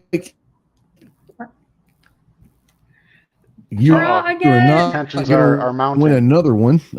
That's okay. Because what's that now? I said the tensions are mounting now. We're going to have to do a redraw. Yeah, we're going to have to do a redraw because, what happened? My draw. Oh, no. Something just happened. I don't know why. All right, real quick, guys. I'm going to give you a minute. For some reason, it got rid of all my stuff. So hashtag PTC real quick. I'm going to go minutes. Hashtag PTC. We're going to start collecting them again. I don't know what happened. My thing just lost. I hit redraw and it refreshed for some reason. Hashtag PTC. Give you a couple of minutes and all that. Once again, guys, if you've already one of the 4 winners, Malia will contact you via email tomorrow. Get addresses and all that. Thank you guys so much for being a part of this. Malia, I know we talked about earlier today about maybe doing something more in the fall. Maybe that could be cool for like getting close to the Christmas time and all of that. Mm-hmm. Great Christmas gifts and all of that. Once again, these are great, and for you guys to be willing to give this many away, first of all, is amazing. So thank you to you guys. Hyperion are great friends of the channel, great friends of the industry and all that. And thank you so much for doing this, because it really does mean a lot. Very few times do you see companies willing to give this many products away. So that's amazing. So thank you for that. Go check out HyperionMunitions.com as well. Not just the PTC, but they've got all sorts of great brands. They have veteran ammo brand. They've got different kind of firearm companies. They've got a bunch of different companies under the umbrella of Hyperion Munitions. Once again, they're big friends of the family of here. They do sponsor the Jarhead podcast, which is amazing for them. You probably hear in all of our Jarhead podcasts talking about all the different companies, but the PTC is one of them. And Oh, real quick, G23. I think he's in case he wants to win. He wants to know, will you guys ship to Washington State or to California? Yeah, we sure do. California, that's funny. California, that's funny. Yes, a lot of people call California is California. But we do, and what's great about the PTC is it's free shipping. Many people don't realize that, but it's free shipping. But we do have dealers all across the United States, and Thomas can talk more about that. But we ship. Absolutely. Yeah. And I know Washington just passed their laws, but I think compared to Illinois, they might be a little bit more lenient in terms of selling components for the guns themselves. I don't think they have the same type of laws with Illinois where you have to register your guns or get them grandfathered in. And in California, they'll be good to go. I know their only real big deal with the ARs is having a magazine that you can't remove. Yeah. So I think both should be good to go. And I have not worked with any dealers in those two states as of yet to get any out there. I will do so. I'll make sure we get them into that area. But then again, we just started doing the release of this SHOT Show when you guys had met us for the first time. We had the prototypes ready to go. And then I'd say I think it's probably 2 months going right now on sales. And I started a type of LLC to sell them on Amazon. But we like working with the dealers. We give a little price break over to the dealers. So I'll work on those states for you. So let me ask you guys this, because there might be out there people listening that are interested in the product. If they want their local gun shops or someone locally to maybe carry this product, can they get a hold of you guys and become a dealer for you, or how does that work? Absolutely. Yeah, you can reach out, or anyone listening can reach out to sales@hyperionmunitions.com.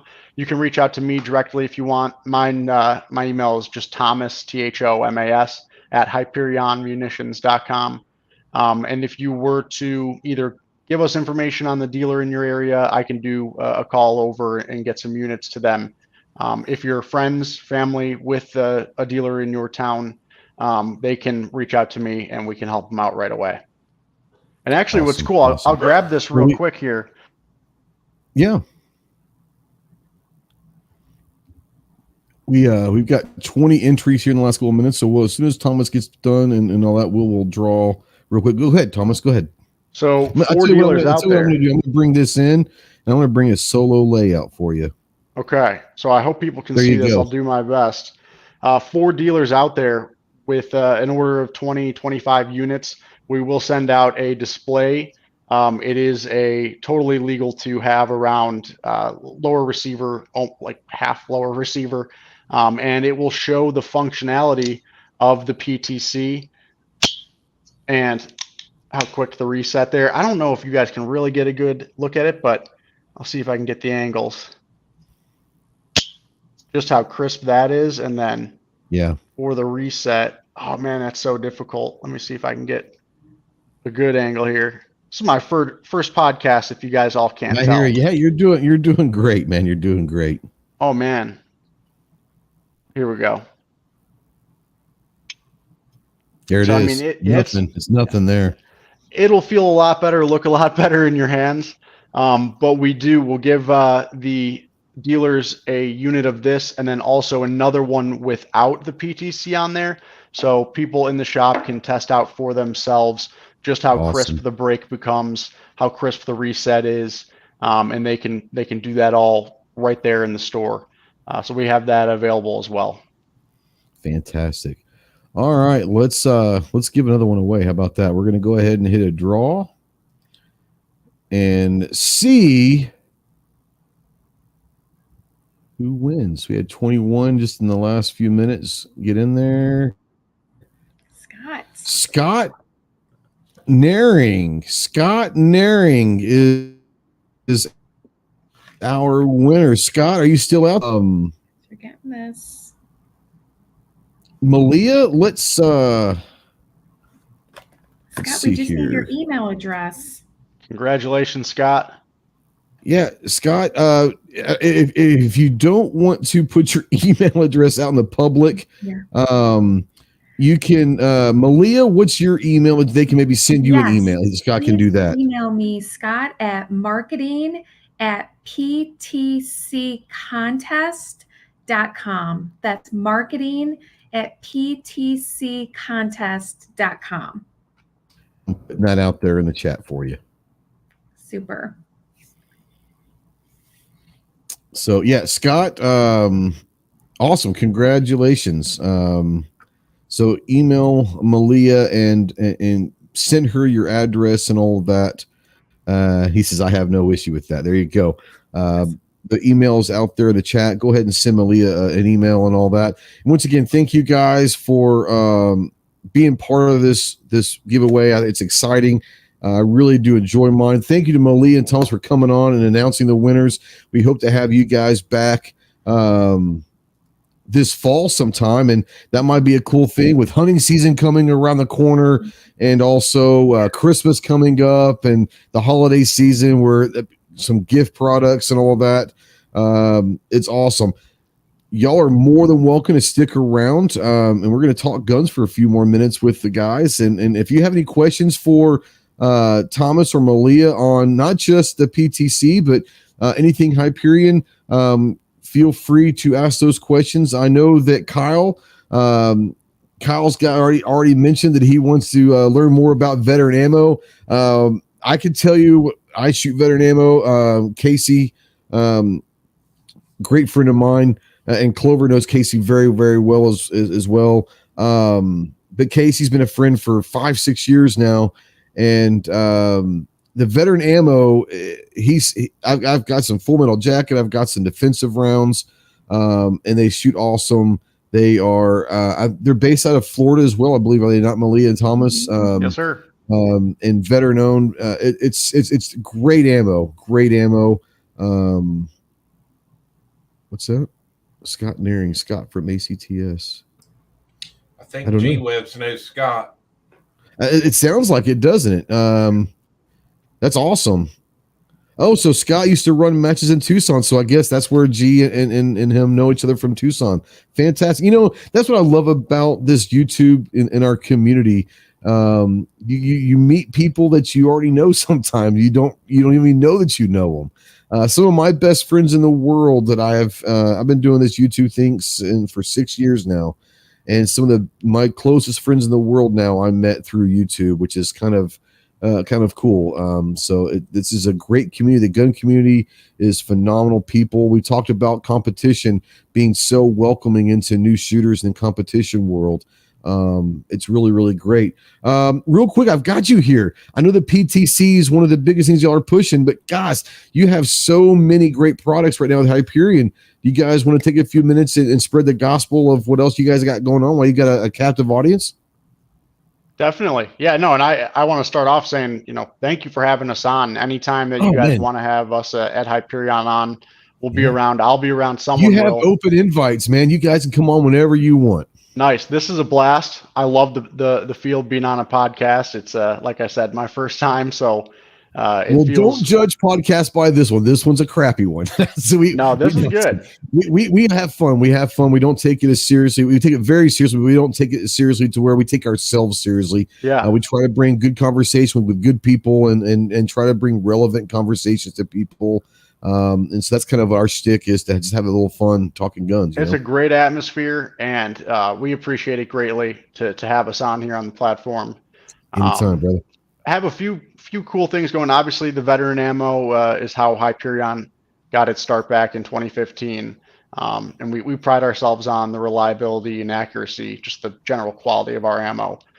So we have some new things in the works there with hunting line I think we have right now 270, 30-06, 300 Winchester, 6.5 Creedmoor. Those are all ready to go. And then I know we were talking a little bit about the firearms that we either help manufacture or distribute. We have Garrus shotguns. There is a sweet new model, the Fear 112. It's a cool model that I actually got one for keeping on the side, or depending on where I'm hunting from out here in Wisconsin, for coyotes, if I'm sitting on a fence line. It's an interesting looking 12 gauge shotgun with the wire stock. Mhm. Kind of looks like a stormtrooper type gun, but that's been very popular since its release in, I think it was at SHOT Show. It was the first time we brought that out. And then still for Garrissar, we have the 116 there. You can see on the screen. That's the most popular model that they make. There's one called the Fear 125, which is the aluminum version of it. So it's just a little bit higher end AR style. And then the 118 there is pretty nifty. There's a 118 breacher with the breacher brake on it. 103s are pretty cool. Those are the AK style 12 gauges. Yeah, for those AK guys, that's something you don't see very often. You're starting to see a lot more of the AR kind of shotguns in play, but the AK shotguns are pretty badass. I'm not gonna lie, those are pretty cool. The 103 AK style is my favorite. There are gold engraved and gold and chrome models, which are awesome. But just having one, even if you're using it in the house for some type of home defense, it's a badass looking gun. And the 112 are my favorites. Question about the AK patterns. I'm just curious since, the Segas and stuff like that were super popular there for a while, but import bans kind of nixed those. Are the AK pattern stuff, are they doing pretty well, do you think, because of that? I don't know if it has anything to do with that. I did hear a little bit about that when I first started here at Hyperion a little over a year ago. And so I haven't heard anything about the Sega guns with the ban and making like ours that more popular. Seemed like that would have opened y'all's market up considerably.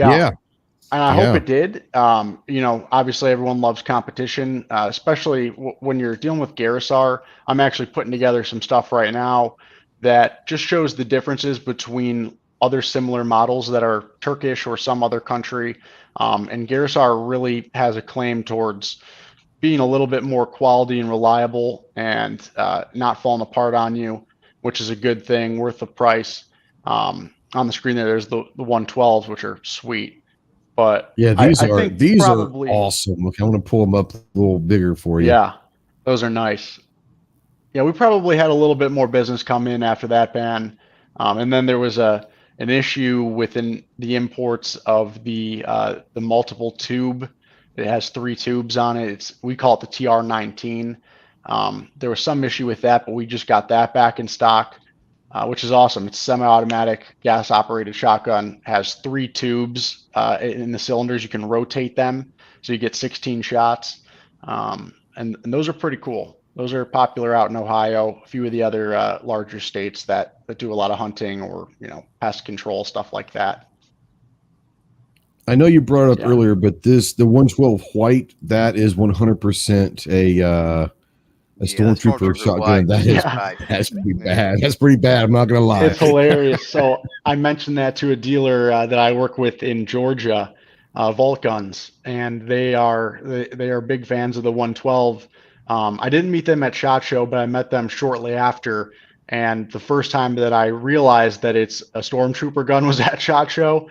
I told that to my buddy at Vault Guns, and he bought, I don't know if it's a Fathead, but it's like the same style sticker type poster of a stormtrooper. And he has those on the wall now with a rack that looks like the stormtrooper is holding the white one, the white 112. So it's a nifty looking gun. I like it for coyote hunting. A lot of people like it for turkey hunting. And then beyond that, it's just a cool looking gun to own. I need that one. I got to bring red. Yeah, that Battle Worn Red's pretty cool. Now Chris likes a lot of black and red stuff, so he's all in on the black and red. I'm kind of digging this one, the 116 in the flag. I think that's a pretty sharp looking shotgun right there. Definitely. Yeah. That's the one thing that's awesome about Garrissar is any of these models, we're going to have a lot of different color options. That 116 USA flag it was very popular last year, and I'm expecting it to become popular in the next couple of weeks here when things start picking up. It's a great Christmas gift because it's not a gun that people are going to be afraid to shoot because it's overly nice and expensive. But when you're out there, you're feeling like a true patriot, and it's something that is just a blast to shoot. And then, you know, everything else like the 112s, we have the cryptic pattern, which looks like a camo, which is a great addition if you're a hunter. But all of them, they all are going to have the reds, the blues, whites, grays, blacks, sometimes cryptic or skull patterns. But the USA flag is a true staple piece, only on the 116, but it's a beauty. Now this one right here that I'm showing, the 118. Kyle and I probably this might bring back some memories. This looks like a breacher to me. I know you guys called it some of the models of the breacher. That's exactly what this looks like, is a breaching shotgun, which for Kyle and I may or may not bring back fond memories, but they'll bring back some memories. But that's a pretty cool. I love a little breaching shotgun. That's pretty badass. You've got them all sorts of different, like I said, once again, they're all different setups, different colors. Let's go to the next page real quick with this. And the 125, more of the AR style, correct? AR style, we can get that stock. I don't think that's a fin per se, but it is an attached piece. It's a one piece for the grip and the stock. We can replace that just a standard AR-15 stock, which a lot of people choose to do. But it's made out of I think it's the T6 aluminum, so it's a higher quality gun, just like the 116. But that one's a polymer. Yeah. Yep. And this is me. I'm one of these people, and I'm very much out there about it. I'm probably one of the few. I know there are people on this panel that don't. I love me a good bullpup, and especially a bullpup shotgun is pretty badass. So, this one's pretty cool. The 1923. That's a pretty badass looking shotgun right there. Before we look at it longer, I think so that might actually be discontinued. The MKA line might be. Oh no. Okay. Sadly, but we do have the Fear 105 is our semi-automatic. Let me go back to the 105. Let me go back to 105 because it was on the first page, I believe. Yeah, and that's something that we work with. The 104 and the 105. Here we go. Yep, we work with law enforcement on those a lot. They like the pump action, and it's awesome because they can load up. Obviously, I think some guns will do the same, but they can get non-lethals in there. They can mix it with lethal rounds, anything they need, and then it's a short enough gun overall where they can carry it in the squad car with them, access it easily, and use it easily. So we work with law enforcement a lot on the 105s. The 109 is the same style, but a pump action, and those are still around for the bullpups. So we'll have those for people. Nice. They're a great gun. Bullpup is a cool thing to shoot. I like them, and maybe because I have shorter arms, and it just fits me pretty nice. I love the feel of a bullpup. That's just me. I know. What's that? Well, I hate the short arms because I hate a bullpup, and I got short arms too. So. Well, you know. But I know how to hold a shotgun. I know how to mount a shotgun. You don't. So, there you go. And the feel of where the weight distribution is as well, I think has something to do with it. Sitting there right at home with you, and I think it's a good feel when you're carrying that gun around. Yeah, I did have a question on the hotline. Someone texted into the show. For those out there that did not win a PTC that might be interested in purchasing one on the website, some people want to know what the price point on the PTC is out there if people want to buy them from the website. Absolutely, yeah. So we're getting them into dealers right now. I don't think on our website there's a cart that you can actually purchase them. Okay. So when we get them to the dealers around you, it's $49.99.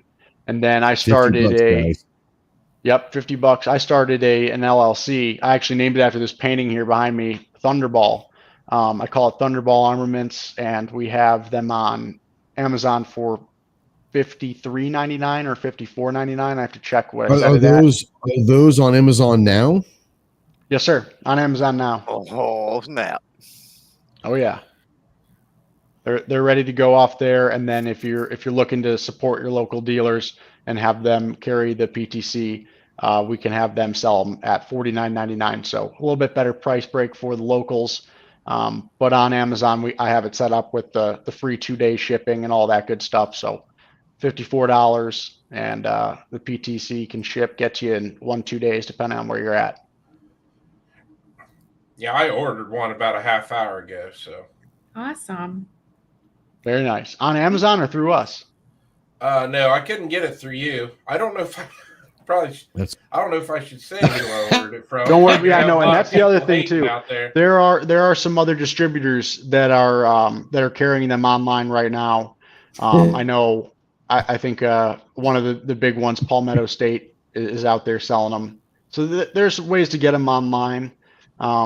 If you're not, friends with your local dealer or something, or obviously you guys can reach out to me, Thomas at HyperionMunitions.com, and I'll get a hold of your dealer and we'll get them in there for you. Yeah, a lot of people are going to be excited. It's on Amazon. So yeah, I'm excited about that. Guys, I'm going to throw this out there, and it's not just me, not just Clover, not just Chris, all these guys. If you have a favorite content creator that you have on YouTube and all that, most of us are going to have Amazon influencer stores. So if you want to support some of these creators out there, don't use mine, use someone else, use Clover's or Chris's or whoever's. But if you want to support some of your favorite content creators, go to their website or check the description of most of their videos, and they'll have a link to their Amazon influencer store. And all you got to do is go through that link and then type, Thunderball or PTC or whatever you need to search in Amazon. And if you buy that through one of your content creator store, they're going to get a little kickback from Amazon as well. So that's a good way to support your favorite content creators. Don't have to use mine. Just use anyone that you're wanting to support and all of that. Rotate them, if you will. Go ahead. I just found it with a search, Amazon search, precise trigger control, and it popped right up. Very first result. There you go. So go through one of your favorite creators, influencer stores. Then when you get to Amazon, search precise trigger control, and like Clover just said, it popped up right there. So that's fantastic. So thanks for doing that. Real quick, got a few minutes. We want to talk about our risk any real quick. Yeah, definitely. Yeah, I wanted to make sure we got to them. Absolutely. I'm excited, folks. There you go. Yeah, and I am personally. I think it has a lot to do with the respect I have for the military, and I know the 1911 with United States Marines is a staple. Going back to the famous image at Iwo Jima and them using those guns there.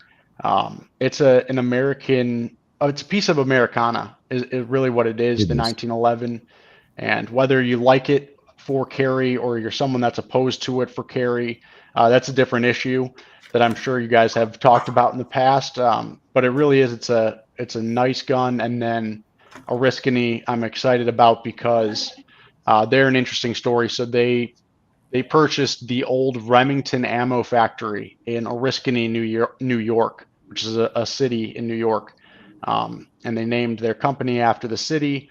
They converted the Remington ammo factory into a facility for producing their 1911s. And they are pretty much brand new to the market. I know they've been around for about 5 to 6 years, I think. And they have not done a whole lot with getting guns into the market, getting them into people's hands, which is why they came to us at Hyperion. And we started doing some specials for dealers to try them out for us. And we'll send them out to the dealers just to sell. We have a range program for them. But these are high-end 1911s. They are customizable in the sense at the dealer level. I think eventually we'll get to a place where anyone can go on the website. They can pick out the sights they want, the grips they want, whether it's a full size, a 4 1/4 inch barrel, or a 3 1/2 inch barrel.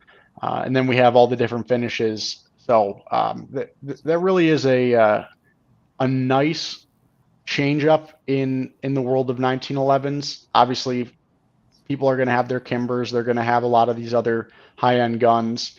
And ours at Oriskany are high-end as well. The pricing will be up there in the Kimber range. I think the average is about $1,000 for one of their units.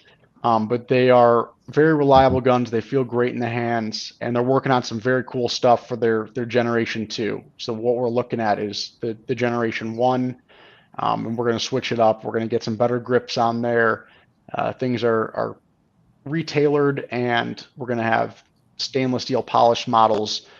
They're even working on some cool nano ceramic coating type stuff.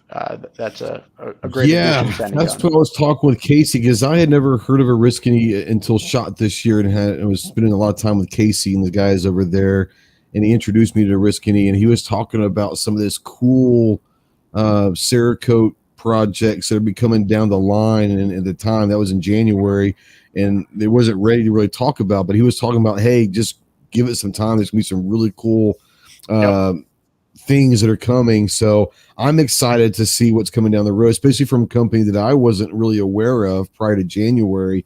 But I was actually able to get them in my hands, hold them. They're solid. Like they feel really, really good. And I'm really happy to see, more companies out there that are trying to maybe, you can only take the 1911 so far, but there are still certain things you can do to up the game in the 1911 game. And they're doing that as well, especially with the Cerakoting projects coming down the line would be kind of cool as well. Absolutely. They're making some really good stuff over there at Oriskany. We're fans of them so far, and we'll keep you guys tuned. We'll have to come back on once they get up and running. We have a few other manufacturers that are looking to bring in it's a nano ceramic coating, but it's a weird product in the sense that when it is against human skin or leather or fake leather, plastic glove material, it becomes more grippy, especially when wet. Tacky almost. It's crazy. Yep. And then when it's metal on metal components, it reduces the friction. And it's almost the way we describe it. It's like little nano spikes. So I don't know how in God's name it works with metal on metal. But I saw a couple of some of those big veterans at our booth at SHOT Show air rack a couple of guns that were coated with the nano ceramic. And then beyond that, it adds a layer of safety with increasing grip when wet, sweat, anything like that. Absolutely. Yeah, it's pretty crazy. Really looking forward to seeing how Oriskany comes down the line, because like I said, I get to play with them a little bit at SHOT. They feel great in the hand, and when I know what's coming down the road a little bit, it could be really amazing with them as well. G23 out there is being funny, says they take Glock mags. Not everything in this world must take Glock mags for you to like it, G23. Get over it. And I know they take he Wilson. is a big he's a big fan of the 40 Smith & Wesson, which we hold that against him very profusely. You notice that they don't have 40 caliber 1911s. So you can already know that they're a quality company. They refuse to go with the trash calibers, just saying. I didn't mention that. We'll make them in 9mm 45 ACP and 10. Yep. I love the fact that you're 40. Coming at I 10. like 40. Oh, don't do that to me. Don't do that to me. You know what the 40 is good for? What is it? You can either convert it a couple different ways, 10 or 357 SIG. That's what they're good for. Just saying. Okay. No, I'm not. We give G23 because he's a big 40 guy. We give him hell. Look, I got his back. I'm a ballistics guy. Hey, as long as you're shooting, I don't care what caliber you shoot. Just shoot. Yeah. Real quick, Chicago Mike, a $9.99 super sticker. Thank you, brother. We do not ask for super chats or stickers, but nor do we encourage them. You guys know that all super chats and super stickers go to spinning care packages down to our troops overseas. So thank you so much for that. I appreciate you that.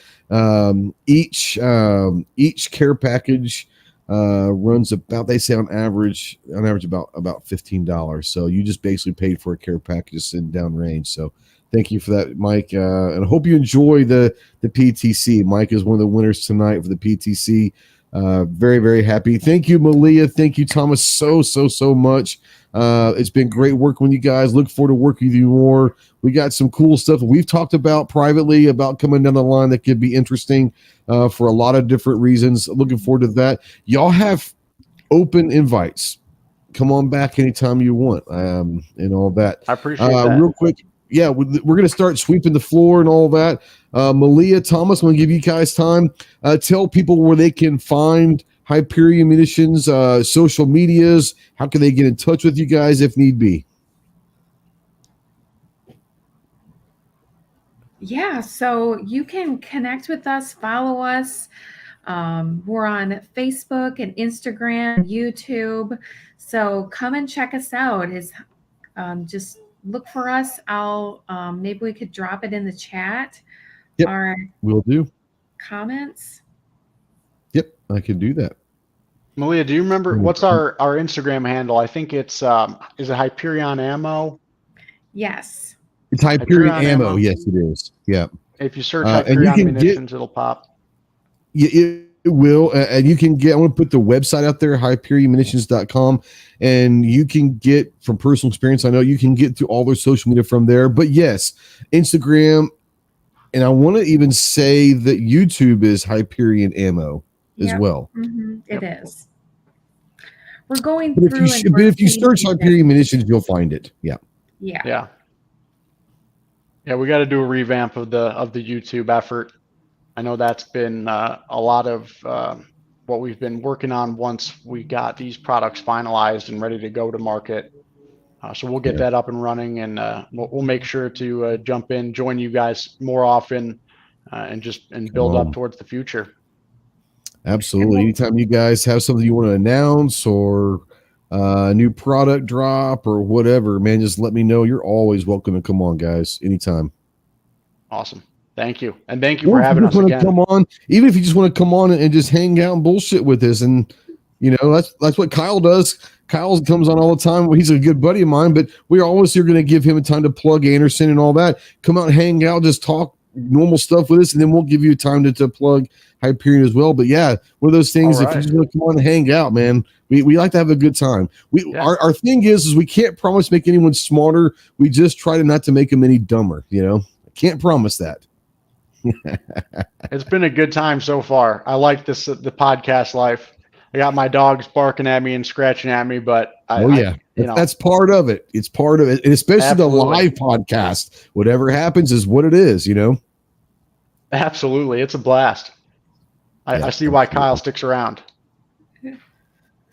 Kyle's a good buddy. He's a bro. And it's so funny as I've met all these guys, and Clover is one of my best friends in this world. I love that guy. I truly love that man. And I met him 6 years ago in a live chat on somebody else's channel. And now we travel together. I mean, we stay together at every industry event. I mean, that's my bro. Don't judge me on that. People out there, don't judge me that Clover Tack's my bro. Couldn't be more different. Shotgun hater. Yeah. He is King Fudd and I am Tactical. Like, it is literally like Donnie and Marie. We could not be any more different, but maybe now for you young people out there, Donnie and Marie, I was kidding. Yeah. I'm definitely a little bit country. That's for sure. Yeah, you are. That. Yeah. Yeah. That's pretty funny. I like that. Malia, I tell you what, in our private chat back here, there's a lot of stuff that Clover has been going through behind the scenes in this chat. I'm serious. So the kill. Okay. Hold on before you start defending yourself. I'm not She has jumped on board to giving Clover crap in the private chat, so we know she's part of the crew now. When she's jumped in and said he needs a bug zapper, that's perfect. Well, so here's the thing. I like to put in the private chat what's happening, because here's the thing. If I get stung more than once and my wife's asleep right now, she may find me dead in the man cave in the morning. Like, no, this is true. The kill count tonight is a record. The kill count tonight is a record. I've killed 9 freaking wasps tonight. 9. They just keep coming. That sounds like a problem. It's like Pearl Harbor or something in here. Kamikazes is crazy. Yeah, you're being evaded.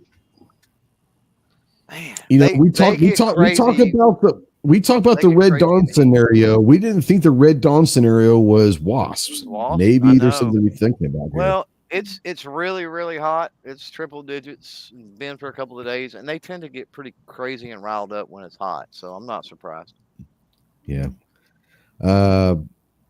I do have one of those bug assault weapons, and they work great with flies. I don't know. Would those work with wasps? I don't know. I don't know. You might have to use some Dude. You might have to get some like sea rock salt on that, because it's got to be like a bigger game salt. No joke.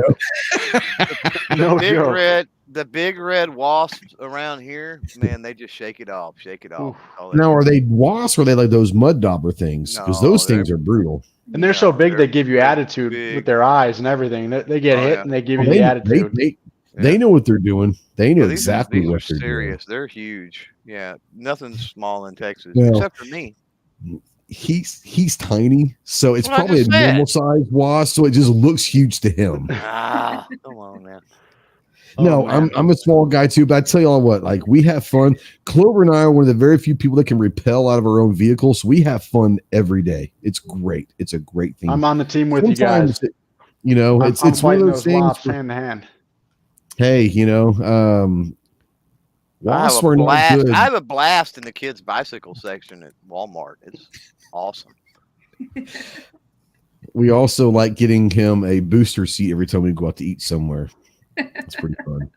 No. Kyle, what's going on with Anderson? I know you guys. It's August 1st, my brother.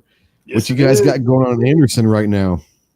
So like I talked about earlier, that Guardian Run 2023. We got a new blog up on the site about that. Yeah, keep your eyes peeled. We're still working on that bolt action, so just stay tuned. And you know where to find us, AndersonManufacturing.com, and our handle is at Anderson Manufacturing. And since Ginger is not here, we're going to continue our grassroots. Yes. I'm going to make sure I get this out here. Our grassroots effort to get a Pony Express. And since Ginger is not here to explain it, Kyle or Clover or Chris, why don't you guys explain? What we're asking you guys to do is go to any Anderson Manufacturing social media post. It doesn't matter what it is. Comment hashtag Pony Express 2024. We want the Pony Express to happen in 2024, Kyle. Yeah, the Pony Express, as John would say, is going to be revolutionary. It's a double barrel shotgun, hammer fired. The hammers are now going to be the Pony logo. Anderson Pony. If I get it in there. The Anderson Pony. Did you just show us a freaking invoice live on air? No, you didn't see that. You did? I saw that. I hope that wasn't with like my address on it. That was. Someone's gonna go back and like pause it and try to zoom it in and see someone's address. Some weird people out there. Yes, I'm talking to you, audience. You're some weird folks out there. Yes, you are. No, the Pony Express. Find any social media post from Anderson, and let's try to get the Pony Express in 2024 to really happen. So the hammers are going to be the Anderson logo. The Pony. Yeah. That's sick. That's going to go hard. Yeah, that's sick. Still in development though, but it's coming. We'll be on the lookout. We're seen getting blueprint. We're trying. We've seen blueprints. We're trying to get Kyle to get the Anderson family to jump on board the Pony Express. But if it does, this thing could be massive. Hey, they're big shotgun guys, so they are. Yeah. There you go. There you go. Bro, thanks for coming on. I really appreciate you, brother. Thank you for having me. Once again, the one half of the two people it takes to spell out Ohio, the weirdest state in the nation. You guys can't even spell a 4-letter word without using two people. I just think it's weird, bro. But no, Chris, I know that. Well, first of all, Chris did purchase a PTC during the show, so that's awesome. Can't wait to see that video. What we're going to talk off air, and there might be some context that you're going to have to utilize because YouTube seems to think it's something different than what it is. And we'll talk off air a little bit about that. But no, Chris, tell us, you got a podcast coming on tomorrow night. Tell us kind of what projects you've got going on. Go check out Chris with 740. Great channel, great person. Thanks for the invite, Malia, Thomas. It was great meeting both of you tonight. Yeah, I got the tomorrow night's chat. We're going to have She Fires and 2A We Stand come back on. Looking forward to that. I'm still got some more videos coming out with the new M&P 22 Magnum I just bought. I'm having a lot of fun with that gun. So And I got a PTC now, so Yeah. my creative brain started working, and I was like, I'm going to order one of those. I got a great video idea, so. So are you going to throw it on the AR9 for your competition shoot or no? No, I'm not going to tell you what I'm going to do. No, I'm going to use Okay, it on you're not regular gonna tell AR, me? but yeah, I want to. Fine, then. We'll have to wait for the video, I well, guess. no, I can't put it on my PCC because it's a Ruger, the Ruger PC9, so it's not going to work. But yeah, I got a cool video idea. So thanks for the invite. I had a lot of fun tonight. It was a great show. Always, brother. Always. Go check out his podcast. Go check out his channel. Been doing some great content. Coming up on a year since we met, bro. And really proud of the work that you're doing. You've really knocked it out of the ballpark. Really proud of the work that you've done the last year. Considering we had to drag him to SHOT Show, yeah. We had to drag him and convince him that SHOT Show was a place he needed to be, and ever since then, he is kicking some serious ass. So we're very proud of you, and all of that. I'm glad to call you a friend as well. So now this next guy, he's what he is. It's what he is. Clover, if you were going to do any kind of content or anything like that, like what could people expect from your channel that might be new here? Dropped a video earlier trying to decide on some upgrades with the MC14T from Gerson. So need some feedback on that. Go check it out if you get a chance and drop a comment. And yeah, it is August 1st, isn't it? So I got to get busy. Tomorrow is I got every to second get matters. busy. I got to get busy with scheduling, if I can even freaking talk, the late 2023 podcast season, because that will kick off first part of September or so. So I don't got much time to start getting all that lined out and scheduled and all that good stuff. So be happy to get that kicked back off again for, I don't know, probably 12, 16 episodes, something like that. Nice. While you're waiting on the late season podcast schedule, go check out the early season. Had some great guests this early. What about Gabby? Gabby Franco might have been one of the best interview segments I've ever heard. Whether it's gun or not, that was an amazing, because it went down a line that I don't even think you were expecting to go down, Yeah, it was pretty good. And we had a certain guy on there too from Anderson Manufacturing that you did. He told some very very serious behind the scenes stuff that I think he wasn't supposed to tell. So I'm not going to give it away. He was also a guest a few months ago on the Jarhead podcast, brought to you by Hyperion Munitions. So there you go. Go check out Kyle's Jarhead podcast episode. Kyle's kind of turned into his own little. I think he's getting a little bit too big for his britches. We might have to bring it back down a little bit. A little celebrity, we're going to start seeing him on Leno or something. Oh wait, Leno's been canceled. Maybe we won't see him on Leno. I don't know. You won't see a gun guy on any of the late night TV, but no, we won't. Well, no, we won't. No, we won't. No, for sure. No. All right. Thanks for coming on, guys. Thank you guys for watching live. Great conversation. Congratulations to all the winners. Make sure you get in touch with Malia, Scott, and then the rest of you will be contacted by Malia tomorrow. Get them out there. Do me a favor when you get them. If you are on social media, whether it's Facebook, Instagram, YouTube, whatever it is, and you get them, take a picture, tag Hyperion in that. If you're a YouTuber out there, do a video with them. Spread the gospel of Hyperion and the PTC. It's good stuff. They're good people. They're good friends of the channel, good friends of ours. Help spread that word as much as possible. If you're out there and watching this in replay or listening in podcast form, go check out HyperionMunitions.com. Check out all their great lineup of all their different products and all that. If you need to get a hold of them, if you can't get a hold of them, get a hold of me and I can get you in touch with them. So if you want your local gun shop to start selling stuff, contact them. They can work with your local gun shops and all that. They're great people, but get out there and look at all the great stuff that's out there. It is August 1st. Tomorrow's Every Second Matters.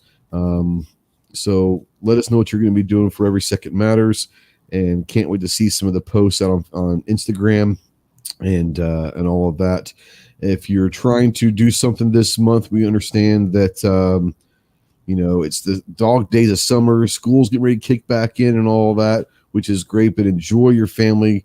Give your kids a hug. Tell someone you love them every day. Make sure that you're there and you're available. Be present in their lives. Make sure that you're being a role model. We need to teach our kids the best way we can, because they're the next generation. And some of the generation I'm seeing right now scares the living hell out of me. Treat your kids with respect. Give them their own voice. Allow them to speak their voice, but guide them in the right direction. Tell them you love them. Give them a hug. Be present in their lives. More importantly, be a good citizen. Make sure that you're an American that deserves our heroes gave and sacrificed their lives for our freedoms. Enjoy your freedoms. Enjoy all of them, including the right to keep and bear arms. We'll see you soon. Semper Fi.